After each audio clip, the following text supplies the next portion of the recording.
Valence band থিওরিতে আমরা কি দেখতে পাচ্ছি, যে আগের দিন আমরা একটু পড়ে এটা পড়েছি অলরেডি হাইব্রিডাইজেশন, আর সেটাই আমরা এখানে দেখব।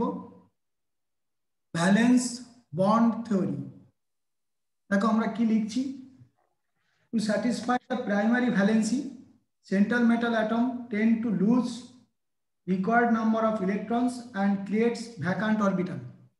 আগের দিন দেখেছি আয়রন কি করেছে, আয়রন যে ইলেকট্রন ডোনেট করেছিল, কোবাল্ট ইলেকট্রন ডোনেট করে, নিকেল ইলেকট্রন ডোনেট করে, ভ্যানাডিয়াম ইলেকট্রন ডোনেট করে, অর্থাৎ ডিফারেন্ট টাইপস অফ অ্যাটম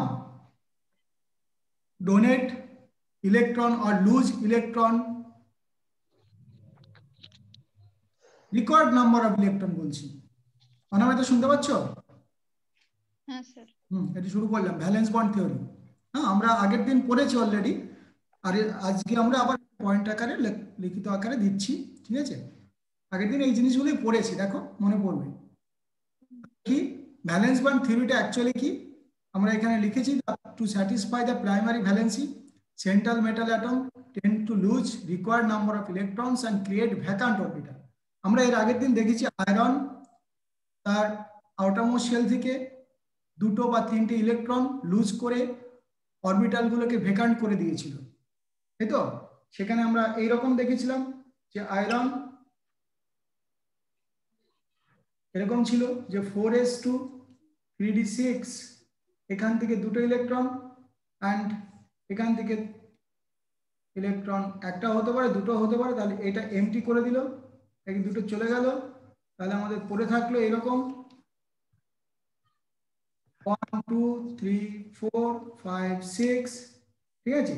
এই দুটোকে ভ্যাকান্ট করে দিলাম, তাহলে এখানে সায়ানাইড এসেছিল, সায়ানাইড এসেছিল, আর এই যে 4 যেটা এইটা, এটা মানে এখানে নিলাম সায়ানাইড এসেছিল, আর তিনটে পি অরবিটাল সেখানেও সায়ানাইড এসেছিল, এই তো? অর্থাৎ এইভাবে এই কি করলো, এইটা অরবিটালটাকে ভ্যাকান্ট করলো, এর প্রয়োজন অনুসারে করলো। এই জন্য আমরা বলছি যে to lose required number of electron and creates A vacant orbital, এটা একটা ভ্যাকান্ট অরবিটাল ক্রিয়েট হলো। অর্থাৎ এইভাবে আমরা এদের নাম্বার অফ ভ্যাকান্ট অরবিটাল আমরা টোটাল 6 পেয়েছিলাম, অ্যান্ড কোঅর্ডিনেশন নাম্বার 6 আমরা পেলাম। অ্যান্ড এই যে ভ্যাকান্ট অরবিটাল তৈরি করার সময় যতগুলো ইলেকট্রন ডোনেট করলো সেটাই তার প্রাইমারি ভ্যালেন্সি, অর্থাৎ আয়নিক যে আয়নিক ভ্যালেন্সি যেটা, সেটা হলো primary valency.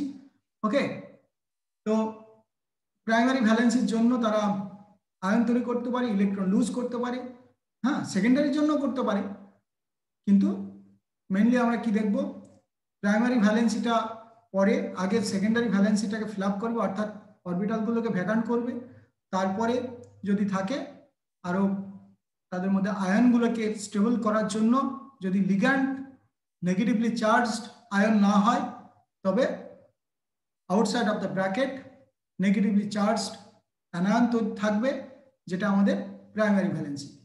This vacant orbital undergo hybridisation and gives desired shape to complex. আমরা অলরেডি বলেছি যে এখানে যখন 6টা বন্ড করছে, তাহলে 6 বন্ড যদি করে, তাহলে এখানে আমরা দেখতেই পারি দুটো এস একটা পি, এখানে আমরা সরি দুটো এস কোথায় থেকে গেল, এখানে আমরা দেখলাম কি যে দুটো ডি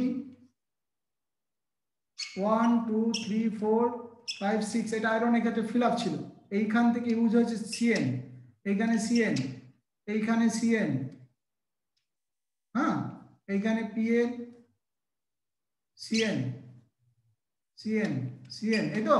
তাহলে এখানে একটা ডি আরেকটা ডি একটা এস তিনটা পি, এই তো?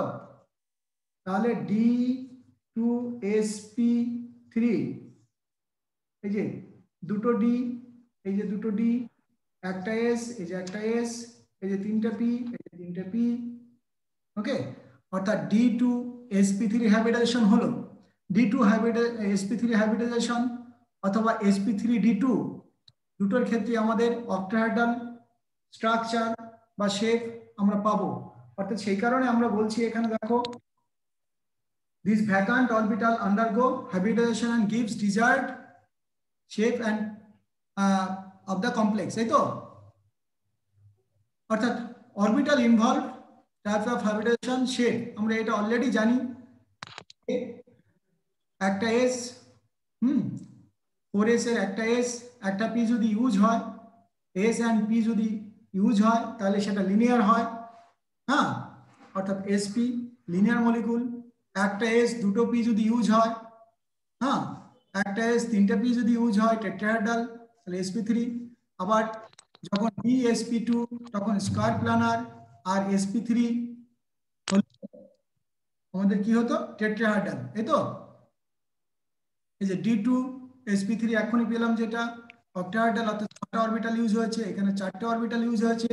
এই যে এখানে 4 যদি অরবিটাল ইউজ হয়, 4 অরবিটাল যদি ইউজ হয় তাহলে আমাদের স্কয়ার প্ল্যানার বলেছিলাম একটা, আর একটা টেট্রাহেড্রাল বলেছিলাম। কখন টেট্রাহেড্রাল বলেছিলাম আর কখন স্কয়ার প্ল্যানার বলেছিলাম? যখন এই 4টে অরবিটাল ফার্স্টে ডি থাকবে, dsp2, আর যদি sp3, এখানেও 4টে অরবিটাল, এখানেও 4খানা অরবিটাল। ওকে, যখন এখানে 4টে অরবিটাল, সেই অরবিটালের মধ্যে কি কি আছে? সেই অরবিটালের মধ্যে যেটা রয়েছে sp3, এই তো। তাহলে দিস ইজ দ্য sp3, তাই এটাকে আমরা বলছিলাম টেট্রাহেড্রাল, আর এটাকে বলেছিলাম স্কয়ার প্ল্যানার। ওকে, অর্থাৎ এই হলো ঘটনা। এবার দেখো কি বলছি, যখন sp3d2 তখনও আমাদের অক্টাহেড্রাল আছে, শুধু এখানে 6টা বন্ড হলেই অক্টাহেড্রাল, সেখানে d2sp3 হতে পারে বা sp3d হতে পারে। কিন্তু যখন আমরা dsp2 তখন স্কয়ার প্ল্যানার, এখানে 4খানা বন্ড, আর sp3, হ্যাঁ, তখন 4খানা বন্ড, তখন sp3 হলে টেট্রাহেড্রাল, dsp2 হলে স্কয়ার প্ল্যানার। এগুলো আমরা অটোমেটিক্যালি আমরা আগের দিন জেনে গেছিলাম, পড়েছিলাম। সেটা সময়টা রিকল করা যেতে পারে। দেখো, if n-1 d orbital involved in hybridization, the complex are inner orbital। এবার কি এখানে আমরা দুটো জিনিস বলছি, দুটো কি জিনিস বলছি? আমরা বলছি ইফ ডি, দেখো ডি অরবিটাল, অর্থাৎ এই যে n-1 d orbital involved in the hybridization, the complex are called inner orbital and low spin or strong field ligand complexes। এর মানেটা কি? এর মানেটা হলে এই যে এখানে আমরা দেখলাম যে এখানে কি দেখলাম, এখনই দেখলাম যেটা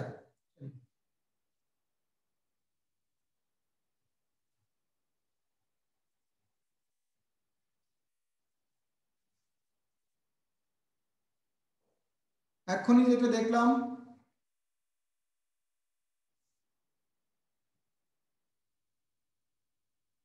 1 2 3 4 5 6, এ দেখো ডি, ডি থেকে শুরু হলো হাইব্রিডাইজেশনটা। তাহলে এইখানে ইলেকট্রনটা ছিল, এখানেও ছিল, সেই ইলেকট্রনগুলো এখানে ঢুকেছে, এইখানে ঢুকেছে, তার মানে এটাকে ইনার করে দিয়েছে, ঠিক আছে, ভিতরে ঢুকিয়ে দিয়েছে। সেই জন্য আমরা বলছি এটাকে ইনার অরবিটাল, মানে ভিতরের অরবিটালটা কি ইউজ হলো, বাইরেরটা নয়, ঠিক আছে। মানে ফার্স্টে এখানে ইলেকট্রন ছিল, সেই ইলেকট্রনগুলোকে ভিতরে ঢুকিয়ে দিয়েছে, সেই জন্য আমরা বলছি এটাকে ইনার অরবিটাল ইউজ হয়েছে। অ্যান্ড এটা ডি, ফার্স্টে শুরু হলো ডি থেকে, তাই না? সেই জন্য আমরা বলছি কি, if n-1 d orbital involved in hybridization, the complexes are called inner or low spin or strong field ligand। এবার কেন লো স্পিন বলছি? কারণ স্পিনের কথাটা বলা হচ্ছে এই কারণে যে এইখানে আমাদের দেখো ইলেকট্রনগুলো কিভাবে ছিল, 1 2 3 4 5 6 এভাবে ছিল, অর্থাৎ এটা হলো আপ স্পিনে সবাই ছিল, ঠিক আছে। এখন কি হলো, এইটা ইলেকট্রনটা এখানে চলে এলো, এই ইলেকট্রনটা এখানে চলে এলো, তাই তো। তাহলে এই দুটো অরবিটাল কমপ্লিটলি এমটি হয়ে গেল, দেখো এই দুটো অরবিটাল কমপ্লিটলি এমটি হয়ে গেল, বোঝা গেছে? তাহলে যদি তাই হয়, এই দুটো অরবিটাল এমটি হয়ে গেছে এইখানে, এই দুটো অরবিটাল যখন এমটি হয়ে গেল তার মানে কি হলো, আমরা বলতে পারি যে লো স্পিন, অর্থাৎ স্পিন গুলো কমে গেছে। কারণ আগে কি ছিল? High spin. হাই স্পিন মানে নাম্বার অফ ইলেকট্রন স্পিন সংখ্যা বেশি ছিল, অর্থাৎ নাম্বার অফ ইলেকট্রন আপ স্পিনে বেশি ছিল, অর্থাৎ সেটাকে বলা হয় হাই স্পিন। এখন কি হলো? ইলেকট্রন দুটো তো এইভাবে চলে এলো, যেটা হাই স্পিনে ছিল সেটা এবার লো স্পিনে চলে এলো, অর্থাৎ সেই কারণে আমরা বলতে পারি যে এটা লো স্পিন কম্পাউন্ড। আরেকটা বলছি দেখো, স্ট্রং ফিল্ড লিগ্যান্ড। কেন? এই যে সায়ানাইড এসে আমরা বলেছিলাম যে এটাও তো হতে পারে, সায়ানাইড এসে এখানকার ইলেকট্রনটাকে ধাক্কা মেরে এদিকে সরিয়ে দিল, তাই তো? আরেকটা সায়ানাইড এসে এখানকার ইলেকট্রনটাকে ধাক্কা মেরে এখানে সরিয়ে দিল, তাই তো?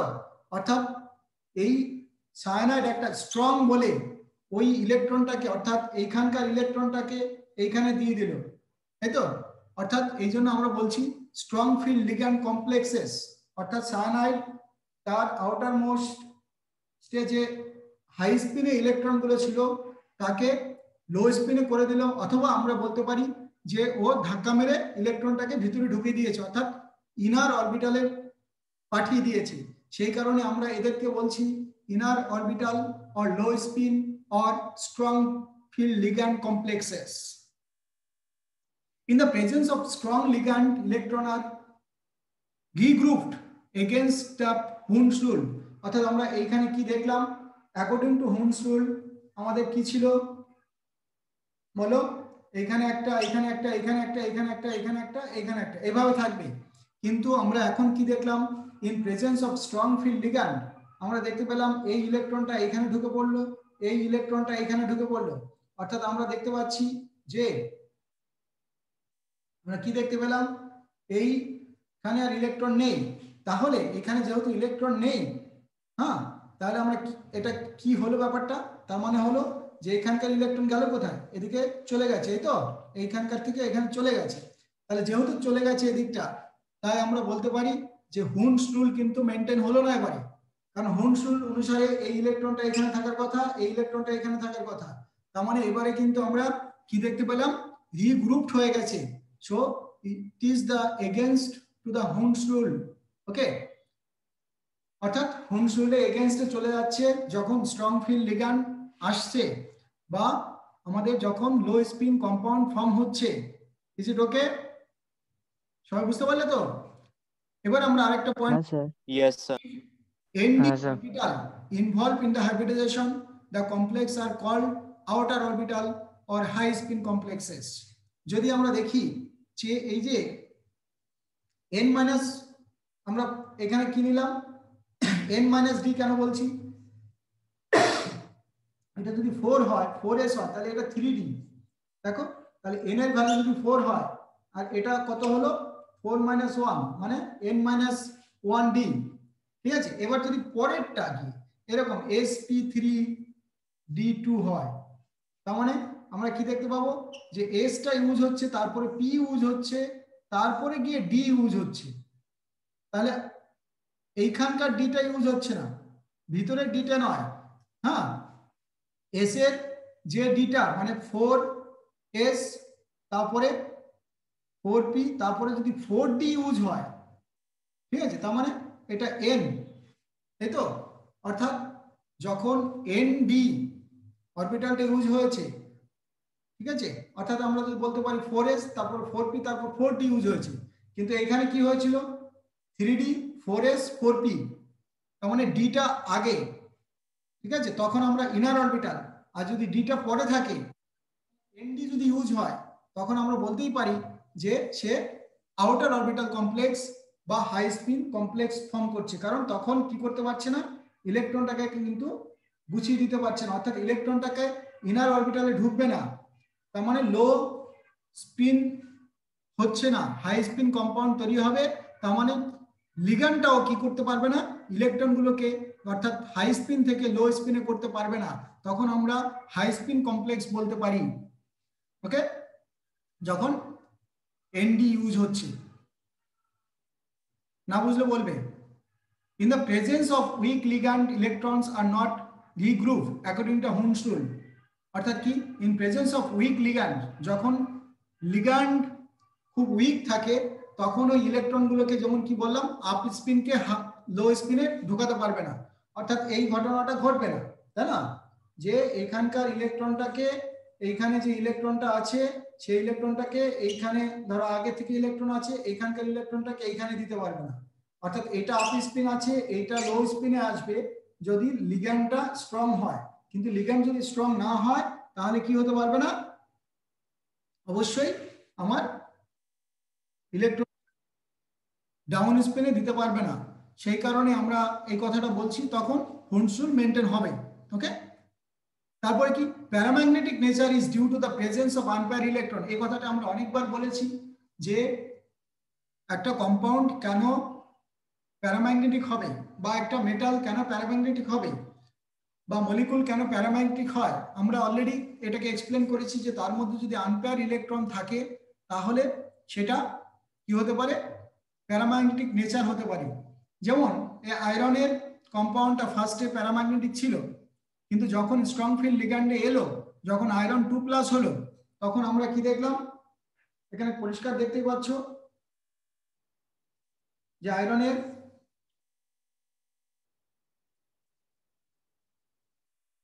1 1 1 ছিল, ঠিক আছে, এইখানে একটা ছিল, এইখানে একটা ছিল, কিন্তু এবার কি হলো, এখানকার ইলেকট্রনটা এখানে চলে এলো, এখানকার ইলেকট্রনটা এখানে চলে এলো, তার মানে এটা কি হলো, জিনিসটা পেয়ার্ড হয়ে গেল, তাই তো? অর্থাৎ ইলেকট্রন পেয়ার্ড হয়ে গেল। ইজ ইট ওকে? হুম, অর্থাৎ আমরা সেটা বলছি যে ইলেকট্রনটা Yes, sir. হলো, হুম, অর্থাৎ আমরা সেই কারণে এই কথাটা বললাম যে প্যারাম্যাগনেটিক নেচার, তার মানে আগে প্যারাম্যাগনেটিক ছিল, এখানে এখানে যখন ইলেকট্রন ছিল তখন কি ছিল, আনপেয়ার ছিল ইলেকট্রন, অর্থাৎ সেটা প্যারাম্যাগনেটিক, কিন্তু এখন পেয়ার্ড হয়ে যাওয়ার ফলে এটা কিন্তু ডায়াম্যাগনেটিকে কনভার্ট হলো। ইজ ইট ওকে? এবার দেখো এই যে কম্পাউন্ডটা, এই কম্পাউন্ডটা সম্পর্কে আমরা যদি দেখি কি কি দেখতে পাই, লেটস টেক অ্যান এক্সাম্পল। দেখো আমরা নিয়েছি কোবাল্ট 3+ নিয়েছি, কারণ এখানে অ্যামোনিয়া তার কোনো চার্জ নেই, তার মানে কোবাল্টের চার্জ হলো 3+। তাহলে কোবাল্ট যেটা, তার একটা কি আছে, কোবাল্টের অ্যাটমিক নাম্বার কত অরিত্রিক? কোবাল্টের অ্যাটমিক নাম্বার কত বলতে এতক্ষণ লাগলে হবে না। CO 27, এই তো? তাহলে 27, তাহলে তার 4s2 3d7, এটা হলো তার ইলেকট্রনিক কনফিগারেশন আউটার মোস্ট শেলে। তাহলে আমরা এটা 3+ হচ্ছে, তার মানে 3+ হয়, কোবাল্ট যদি 3+ হয়, এখান থেকে দুটো ইলেকট্রন, এখান থেকে একটা ইলেকট্রনকে বাদ দেবো, তাহলে এখানে আমরা 3d কে লিখছি ফার্স্টে, এখানে 3dটাকে কটা ইলেকট্রন দেবো, 1 2 3 4 5 5 3d 3d 5 6 7 ছিল, একটা চলে গেল, একটা চলে যাওয়া মানে হলো, একটা চলে যাওয়া মানে হলো কত,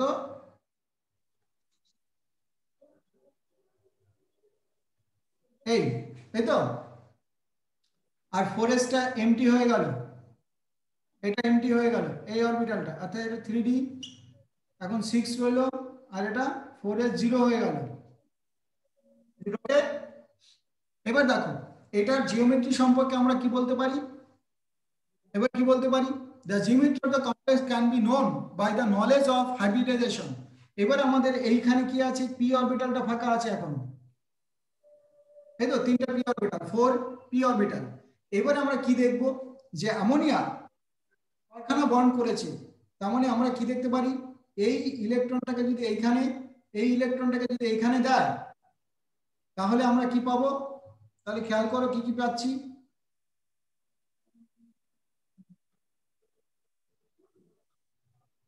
খেয়াল করবে,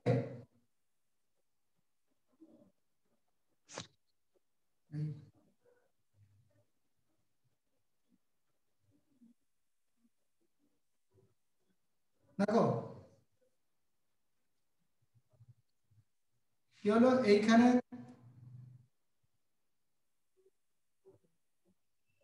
এই হলো, তার মানে এইখানে অ্যামোনিয়া আসতে পারে, এইখানে অ্যামোনিয়া, এইখানে অ্যামোনিয়া দুটো ইলেকট্রন দিল, এইখানেও দুটো ইলেকট্রন দিতে পারে, অ্যামোনিয়া অ্যামোনিয়া, তাই তো, অর্থাৎ ছখানে অ্যামোনিয়া ঢুকলো। তার মানে যদি আমাদের এই অ্যামোনিয়াটা স্ট্রং লিগ্যান্ড হয় তখনই এখানকার ইলেকট্রনটাকে এখানে দিয়েছে, ভিতরটা ঢুকিয়ে দিয়েছে। হ্যাঁ, এন্ড হাইব্রিডাইজেশন আমরা কি দেখতে পাচ্ছি, এখানে দুটো ডি অরবিটাল ইউজ হয়েছে, এখানে দুটো ডি, অর্থাৎ ডি2, এটা এস, এখানে তিনটে পি, এখানে তিনটে পি আছে, তাহলে পি3, তাহলে D2sp3, এন্ড যে D2sp3 ডি ইউজ হয়েছে, ডিটা কোথাকার ডি, n-1d মানে 4-1d, তার মানে এটা ইনার অরবিটাল কমপ্লেক্স, ঠিক আছে, হুম এন্ড এটা স্ট্রং ফিল্ড লিগ্যান্ড আমরা বলতে পারি। যদি এটাকে আমরা অ্যামোনিয়াটাকে আমরা কি ধরলাম যে ও কি করলো, ইলেকট্রনটাকে ভিতর ঢুকিয়ে দিয়েছে, ক্লিয়ার, অর্থাৎ হাইব্রিডাইজেশন হলো D2sp3। কোবাল্ট 3+ কে আমরা নিয়েছি, ইলেকট্রনিক কনফিগারেশন D6 নিয়েছি। হ্যাঁ, এখানে এই ছিল তার ইলেকট্রনিক কনফিগারেশন, এটা তার ইলেকট্রনিক কনফিগারেশন ছিল, এখান থেকে ইলেকট্রনটা এখানে আসবে, এখান থেকে ইলেকট্রনটা এখানে আসবে, এই তো, তাহলে এই দুটো অরবিটাল ফাঁকা হয়ে যাবে, তাহলে এখানে একটা ডি আরেকটা ডি, তাহলে দুটো ডি, এখানে এস পি পি পি, ঠিক আছে। এবার দেখো আমরা কি লিখছি, D2sp3 হাইব্রিডাইজড অরবিটাল, ঠিক আছে, এই যে এখানে অ্যামোনিয়া দুটো ইলেকট্রন দিয়েছে, অ্যামোনিয়া দুটো ইলেকট্রন দিয়েছে, এখানে অ্যামোনিয়া দুটো ইলেকট্রন দিয়েছে, এখানে অ্যামোনিয়া দুটো ইলেকট্রন দিয়েছে, এখানে অ্যামোনিয়া দুটো ইলেকট্রন দিয়েছে, ওকে, তাহলে D2s, হ্যাঁ এই যে D2sp3, এখানে আরেকটা ডি আছে, এই এস আছে, এসটা ফাঁকা আছে, এখানে দেখায়নি, ঠিক আছে, অর্থাৎ ডি এখানে মাঝখানে একটা কি আছে, এস আছে, ওকে, তাহলে D2, এখানে একটা এস আছে, এখানে P3, ওকে, তাহলে 6 পেয়ার অফ ইলেকট্রন হলো, অ্যামোনিয়া 6 পেয়ার করে দিয়েছে, আর যেহেতু এখানে সবগুলো পেয়ার অফ হয়ে গেছে ইলেকট্রন, তাই কি এটা অবশ্যই ডায়াম্যাগনেটিক কমপ্লেক্স তৈরি হবে এটা। হ্যাঁ, এটা ইনার অরবিটাল কমপ্লেক্স, কারণ ডিটা কি অ্যাকচুয়ালি 4-1d, একদম ক্লিয়ার তো, হ্যাঁ স্যার এস এটা পি, ওকে, মানে D2sp3, ওকে, বেশ, এবার আমরা কি লিখছি, এটাকে দেখো ডায়াম্যাগনেটিক বলে দিয়েছি, thus the complex has octahedral geometry and is diamagnetic because, কারণ সবগুলোই কি আছে, পেয়ার্ড ইলেকট্রন আছে, আর আমরা বলছি এখানে যে absence of unpair electrons, and কি বলছি, in the formation of this complex since the inner orbital, অর্থাৎ এই যে D 4s এর জায়গায় মানে 4 এর জায়গায় 4-1d ইউজ হয়েছে, তাই এটা inner orbital complex, is it okay, and it also we can call it as a কি করতে পারি বলো, low spin complex, okay, okay, paramagnetic octahedral complex at the uses outer orbital, তার মানে এটাকে যদি দেখি, দেখো এখানে অ্যামোনিয়ার বদলে দেখো F- এসছে, তাহলে F- কি করতে পারেনি, ওই যে আনপেয়ার ইলেকট্রন গুলোকে পেয়ার করে দিতে পারেনি, ঠিক আছে, তখন আমরা কি দেখব, এটাকে তাহলে একবার দেখে নাও, এটাকে দেখো এইটার জায়গায় এই যে কোবাল্টের এটা ডি অরবিটাল ছিল 1 2 3 4 5, হ্যাঁ 6, এটা ছিল তার, আর এখানে এস ফাঁকা ছিল 4s, এখানে 4p, আর এখানে 4d, এই ইলেকট্রনটা এখানে যেতে পারলো না, এই অরবিটালে ঢুকতে পারলো না। কেন পারলো না? এটা এখানে যেতে পারলো না, তার কারণটা কি? এই F তাহলে এফটা কোথায় গেল? এইখানে বন্ড করলো, এইখানে বন্ড করলো, এখানে দুটো ইলেকট্রন, এখানে দুটো ইলেকট্রন দিল, এখানে দুটো ইলেকট্রন দিল, এখানে দুটো ইলেকট্রন দিল, এখানে দুটো ইলেকট্রন দিল, এইখানে দুটো ইলেকট্রন দিল। ওকে, অর্থাৎ আমাদের হাইব্রিডাইজেশনটা কি হলো তাহলে? এই ডিটা ইউজ হলো না, এটা ছিল 3D, এটা 4s, এটা 4p, এটা 4d। তাহলে ইউজ হলো কি? এই 4s, অর্থাৎ একটা s ইউজ হলো, এখানে তিনটে p ইউজ হয়েছে, এখানে দুটো d ইউজ হয়েছে, এন্ড ডিটা অ্যাকচুয়ালি n n বলছি, এটা n হলে এটাও n। ওকে, n - 1 নয়, তা আউটার অরবিটাল ইউজ হলো তাহলে। yes, অর্থাৎ আউটার অরবিটাল ইউজ হয়েছে, তাই এটাকে আমরা বলতে পারি outer orbital complex. And also আমরা কি বললাম এটাকে? লো, এই তোমার হাই স্পিন কমপ্লেক্স। কেন? পেয়ার অফ ইলেকট্রন গুলোকে পেয়ার অফ হয়নি, ইলেকট্রন আনপেয়ার। ওকে, সেই কারণে এটাকে আমরা বলছি high spin complex. And weak field ligand বলবো, কারণ এর ফিল্ডটা ভালো নয়, স্ট্রং নয়। স্ট্রং হলেই ওটা তোমার ইনার অরবিটাল কমপ্লেক্স ফর্ম করতো।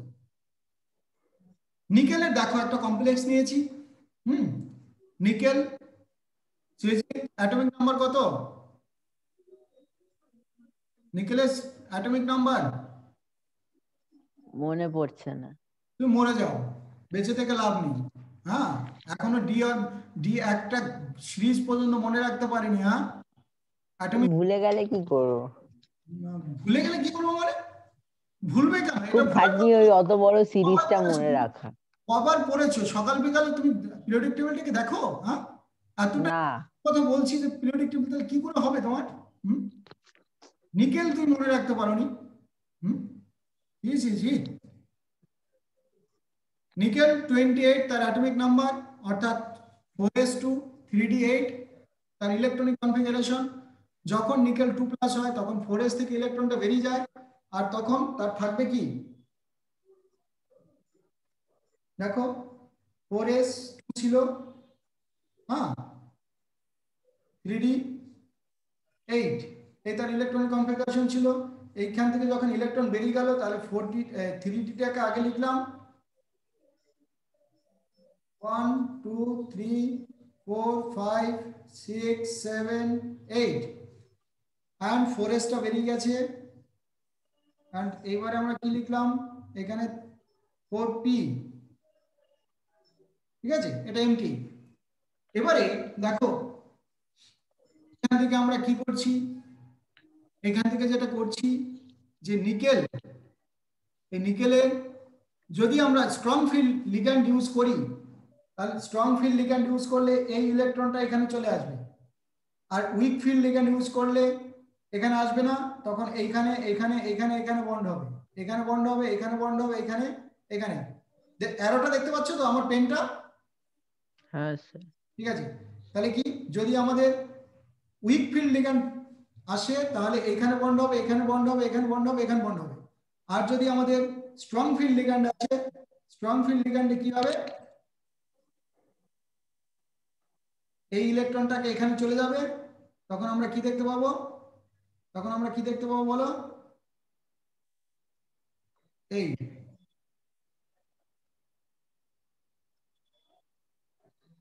এই দেখতে পাবো।